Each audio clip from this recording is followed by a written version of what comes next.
Hello and welcome to Fpl Malbo. My name is Andy and I've got my first draft for you ahead of the 24-25 season. Full disclosure, I've been playing around with my team for a couple of weeks. It's just the first draft that I have filmed. So I'll talk you through why I've gone for the players that I've gone for and also some other options that I'm thinking about ahead of the deadline, which is, about 10 days away now. If you enjoyed these videos, then please give it a subscribe and give it a like. Much appreciated when you guys do that. I'll put timestamps in there, so if you want to just jump forward and see the team, you can do that. But for those of you sticking around, let's jump straight into it. So to start off with, the goalkeepers. I always try and spend as little money as possible across my goalkeepers. I've also settled on a set and forget system because rotating goalkeepers is no good for my mental health. You pick the one who has the best fixture, and the one with the worst fixture saves a penalty, and it's incredibly frustrating. So I've gone with the two Brentford boys as the cheapest option I can go for. I do like the fact that it means my backup keeper is the backup keeper, for Brentford. So if Flecken was to get injured, my bench keeper is going to play instead of him. So yeah, that I like. Also, I think Brentford just fulfill that like nice role of conceding enough shots that you're going to get plenty of save points, but you've also got a little bit of potential for clean sheets. You can definitely justify spending the money on uh, certainly the £5 million goalkeepers. I'm not sure I fancy any of the 5.5. I don't think it's worth spending the extra money because they don't get enough save points. Although you can get a lot of clean sheets. We've seen that from David Raya last season, for example. But out of the 4.5 million goalkeepers, Flecken's my favourite. I think if Crystal Palace, if I was 100% sure that Dean Henderson had that number one shirt, then I think he would be very, very much in the mix as well. But they've got Sam Johnston. They've basically got two very good goalkeepers. So yeah, I think it'll be Henderson, but I'm not sure that I want to give myself that headache. And I don't want to pick both of them and just spend a 0.5 extra. I don't think it's worth spending that money in my backup goalkeeper slot. So yeah, Flecken's the man that I've gotten in at the moment. There's a little bit of rumours of Sam Johnson actually leaving Crystal Palace. If that was to happen, then I probably would just put Dean Henderson in. But for now, this is how the goalkeepers are lining up. Now, on to the defense, and I've gone pretty cheap. I mean, you can go cheaper, and I'm not 100% ruling that out either. But to start off with, I've gone with Barco. I think he's a genuine option to rotate into your team. Usually, your £4 million defender would be somebody who I'd say he sits on your bench, he plays in case of absolute emergencies, loads of defensive injuries, that sort of thing.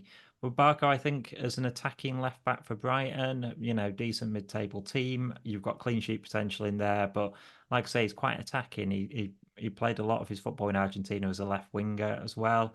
I know Man City were very interested in him when he went to Brighton, and I think he'll start as first choice because Stupin's injured now. I don't know for how long, but I think Barco will definitely start the season. The risk that you have with him, of course, is that Estepinian comes back into the team after, say, 3 or 4 game weeks, and everyone looks to sell him, and his value drops. But yeah, I think you can genuinely use him in rotation, and I think that's why you can also justify having another £4 million defender in there because they can be your fifth on the bench spot. Players like Howard Bellis or Feist maybe from Leicester would come into consideration there, but for now I've just got the one, and it's Barco. I think he is the best option out of the £4 million defenders. Now, my most expensive defender is next, and that's Munoz from Crystal Palace. I think you want a Crystal Palace defender or goalkeeper in there. I think they've got a good defense and very good fixtures. I know Gay's potentially going to be going, but I don't think they're a one-man defense. They're not entirely built around him. I think it's just a solid defense. And I think it's worth spending the zero point 0.5 extra on Munoz than it is any of the other defenders because I think he's the only one who's got any attacking potential, really. He got a few assists. He signed in January last year. I think he got something like 4, 5 assists between then and the end of the season. That's pretty decent, I think, for a defender. You've got Tyreek Mitchell on the other side, but I don't think he offers anywhere near the same sort of attacking potential. And like I say, you've got the clean sheets potential in there as well. So yeah, I really like him as a pick. Pretty much every draft that I've had has had him in. The only time I really, would consider dropping him is if I went Dean Henderson in goal, because I'm not sure I like the Crystal Palace defense enough that I want to double up on it. Mikolenko is, I guess, the opposite of my justification of spending extra on a defender.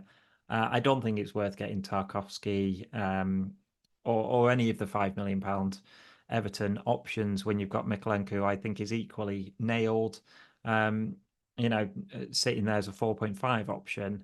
All my 4.5, I think, are good rotation options. I'll just be entirely picking on fixtures, but the Everton defense is good.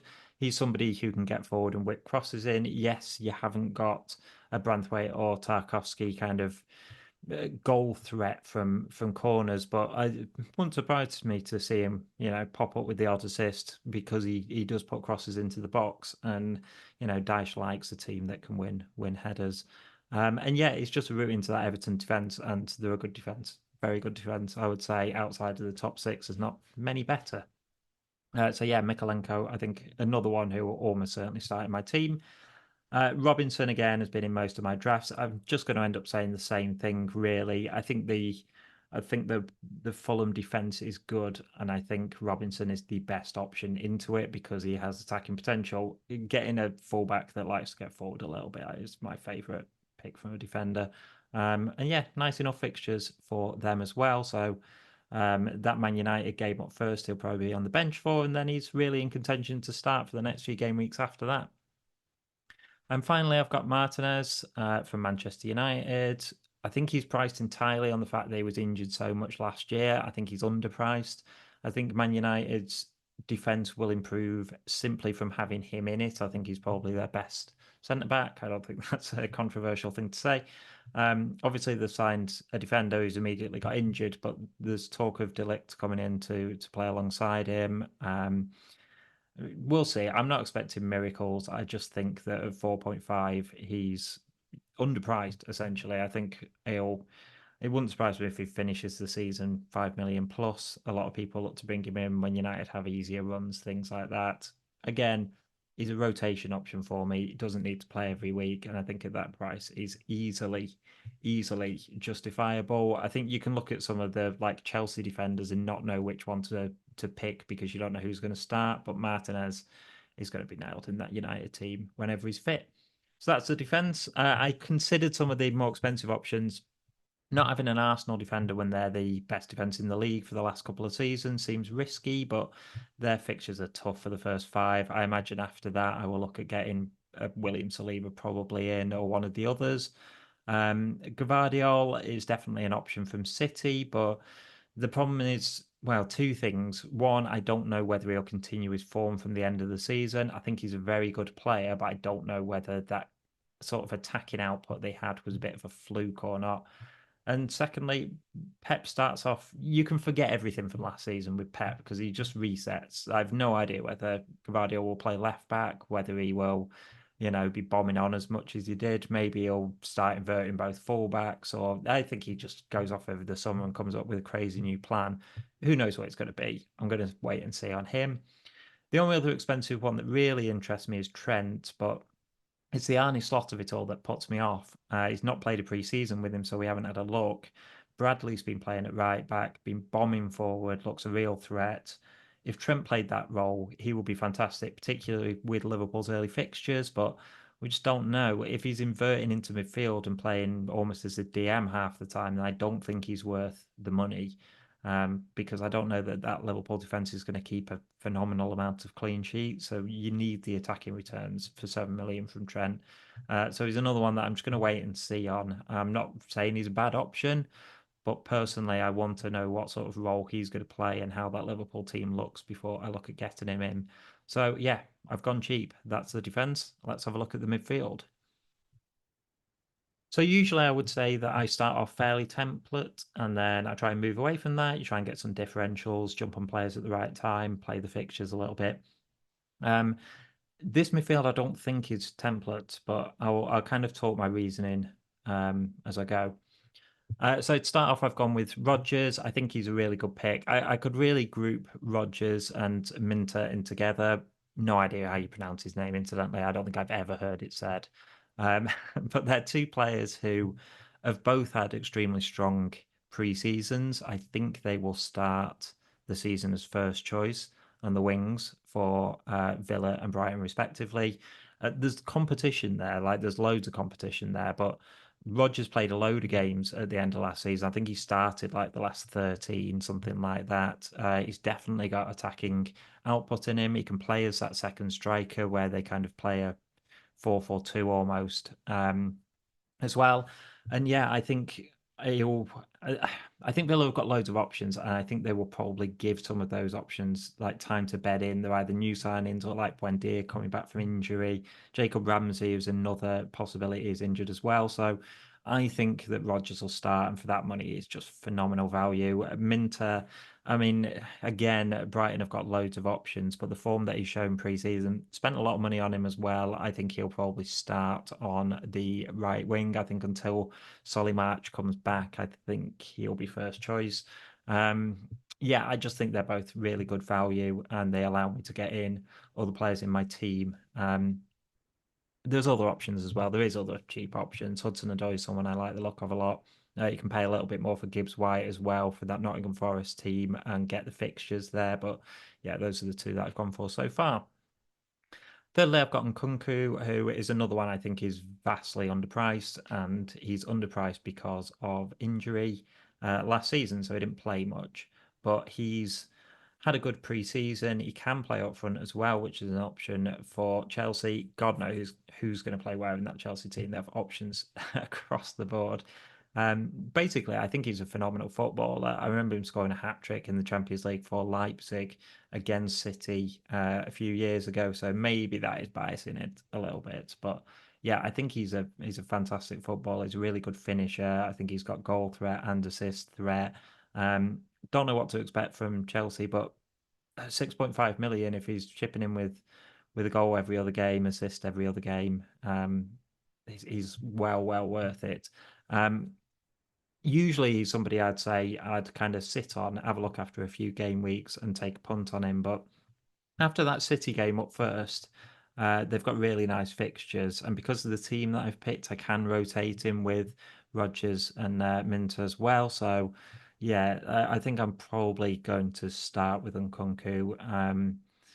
The team that I picked, I think I can easily back away from and start investing in this midfield more after a few game weeks if I want to. So yeah, let's see how the season starts off. But yeah, I like the look of Nkunku. Next, I've got Eze. I think he is a template pick pretty much. A lot of people have got him because Crystal Palace's nice early fixtures. I think with no Elise, I think the team will be built around Eze more. Wouldn't surprise me if he's on penalties for them as well. Um, and his points per match last season were superb. I think they massively outweigh his kind of 7 million pricing. I think had he have been fit all season, he'd be in the 8 million, 8.5 million mark. Also, Crystal Palace just looks so good as a team that I can see him scoring a lot of goals this season. So yeah, Eze's been in pretty much every draft that I've done, and I will certainly start the season with him. Finally, I've got Mo Salah. I think there's loads of reasons to not go with Salah. I think he finished the season poorly after coming back from injury last year.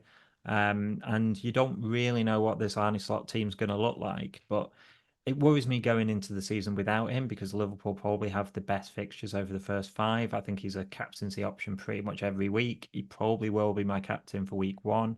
And like I say, I think after those first couple of game weeks, you can kind of assess. I have nobody in that kind of 7.5 to 10.5 million range midfielders.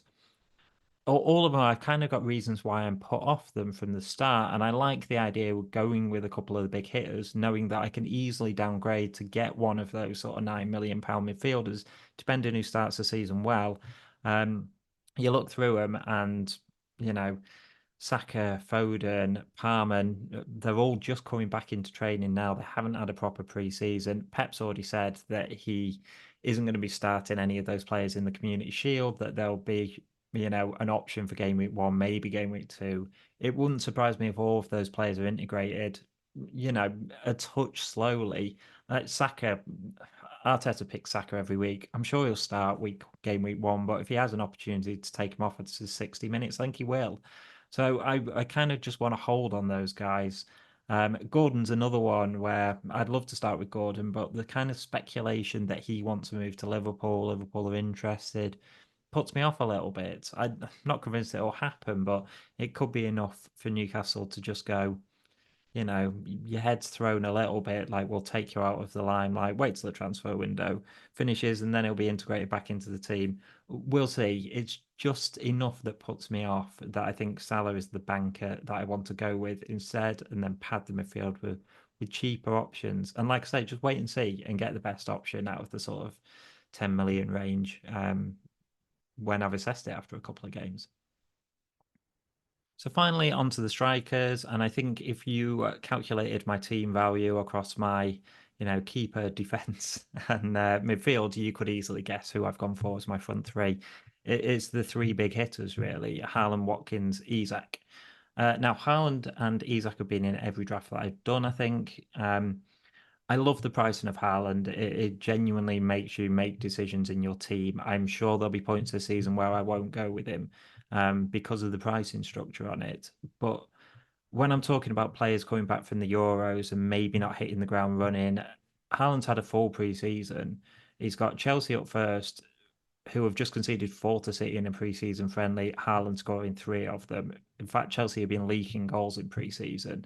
Then they've got Ipswich up next. I want Haaland for those matches. I think he'll hit the ground running. He's rested, but he's got up to speed through pre-season. He's looking sharp.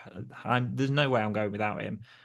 He'll definitely be starting for me. The only way you justify that cost is by captaining him a lot, and I will be. I would have thought most weeks to be honest. And yeah, there'll be times in the season where I don't have him, but I think it's worth starting with him and then moving away from him, when it feels that the fixtures are tougher or he's slightly off it or City have got loads of games coming up, so he could potentially be rotated.